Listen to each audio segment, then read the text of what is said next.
Welcome to Lord's, where we've just seen the conclusion of a gripping test match. India winning for the first time here and only the second time ever. England were well in the game till the stroke of lunch, where no wickets lost in the first, I think, 119 minutes of play. Then one short ball from Ishant Sharma and everything changed. Joining me is Isha Guha. Isha, that was very much a game of two sessions, because England looked relatively untroubled the first session till the last ball, and then after lunch, boom. Yeah, they looked fairly under control, didn't they? And I think it was Alex Stewart said that it would have caused India some problems in their mindset if England were maybe 150 away from winning and still only 4 down. But unfortunately, that wicket before lunch really changed things.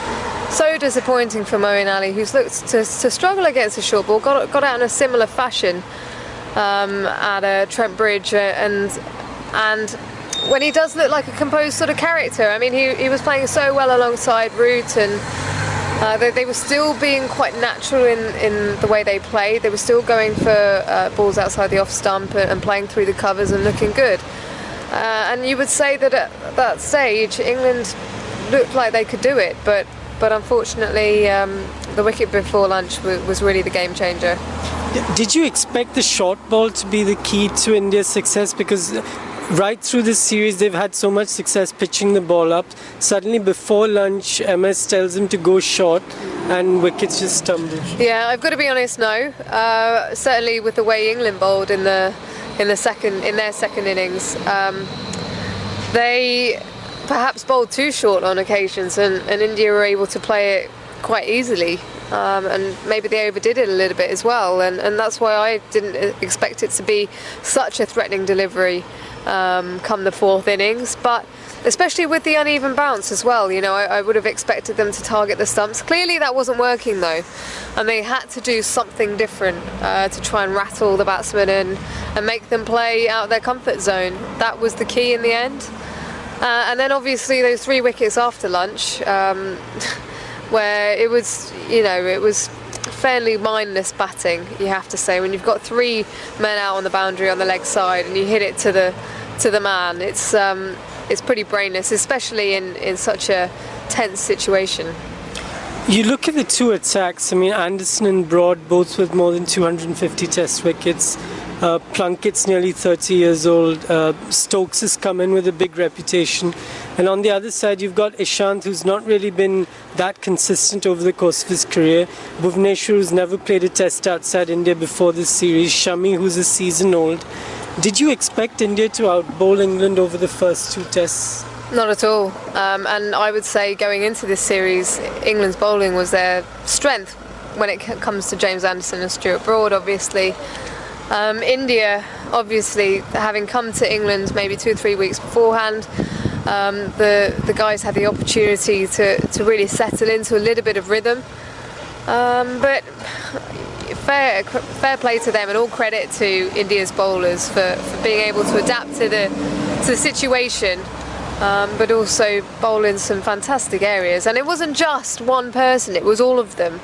I mean, from England's point of view, they had it from every angle. You know, any bowler that came on looked threatening, and I think that was the key to their success in the end, because you really couldn't get settled against anyone, and so you weren't able to relieve the pressure in any way, really. And Ishant Sharma, obviously 7 wickets in the second innings, and his career best figures as well. Bhuvneshwar Kumar contributing in the first innings. It was really special to see the attack flourish. Finally, where do England go from here? Because they asked for a more helpful pitch at Lord's after what happened at Trent Bridge. They got that, they won the toss, they've still lost. What next? Well, they didn't show much application. They had everything that they wanted in the first innings, but still failed to get it in the right areas. Stuart Broad and Jimmy Anderson have now bowled 211 overs between them over the last 2 test matches, which you could kind of sense that in the way they bowled in the second innings. That it looked very tired to me, and certainly other bowlers are going to have to step up and put their hand up to be able to back up the senior guys. But But also you've got to look at the batting. It is the youngsters that are doing the job. The senior players really need to look at themselves and see how they're going to take this England side forwards. They've now got, 6 days to turn it around ahead of the Rose Bowl.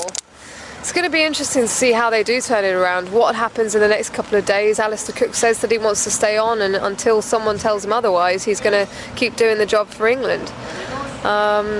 Question marks over a few of the players' form. Ben Stokes has yet to score in 3 innings and looks under pressure. Matt Pryor looks under pressure as well, not just with the bat but with the gloves in his hand.